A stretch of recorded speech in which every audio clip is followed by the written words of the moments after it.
Shabbat Shalom to all my friends in SW3 and beyond. This week's parasha here outside of Israel is Shelach Lecha, where Moses is commanded to send 12 spies to check out the land of Canaan before God eventually leads the Jewish people into the promised land. And history will show, and as it says in the Siddur itself, 10 of these spies, who are described each one as a prince amongst their tribes, each one as a leader and a good man. And yet 10 of them out of the 12 decide it's not the right time to go to the promised land, and they even challenge and fear God's strength. Is he strong enough to take on the might of the giants who live in the land of Canaan? And everyone asks, why would they do this? They have seen God's might crush Egypt, Amalek, and anything that came anywhere near them. Why would they think that now is the time not to trust God's strength? Now is the time to really fear the enemy? What made them do that? There are many answers, but the most simple answer, and given by most of our commentators, is that as these were God-fearing Jews, and every one of them a prince, they looked around them in the wilderness. They woke up in the morning and there was the manna. No need to work for food. They needed drink, there was the rock, constantly giving pure spring water.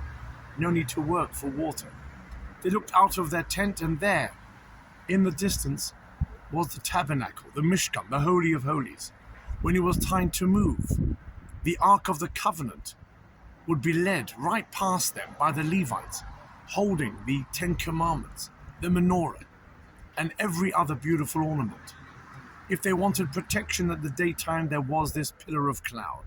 At nighttime, a pillar of fire. Everything they needed spiritually was there right in front of them. Any sacrifice they wanted to give, they would walk to the tabernacle, to the temple, and give their sacrifice, knowing that they'd have to enter a land of Canaan. Some tribes would be flung up in the north, some the west, some the south. If you wanted food on your table, you would have to cultivate your land. You'd have to plow your fields. You'd have to work. They thought, why do this? We have the perfect nirvana right here in the desert. And that, my friends, is where so many of us get it wrong. It's all about life.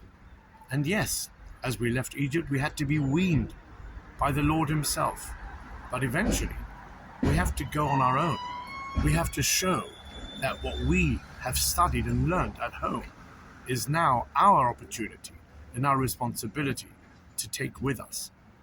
The 10 great men, as they were, misunderstood the whole lesson. It is time, when the right time is, to move on, to take on our own responsibilities, and do the right thing to show the next generation what needs to be done. God did wean us, but then it was time for us to move on.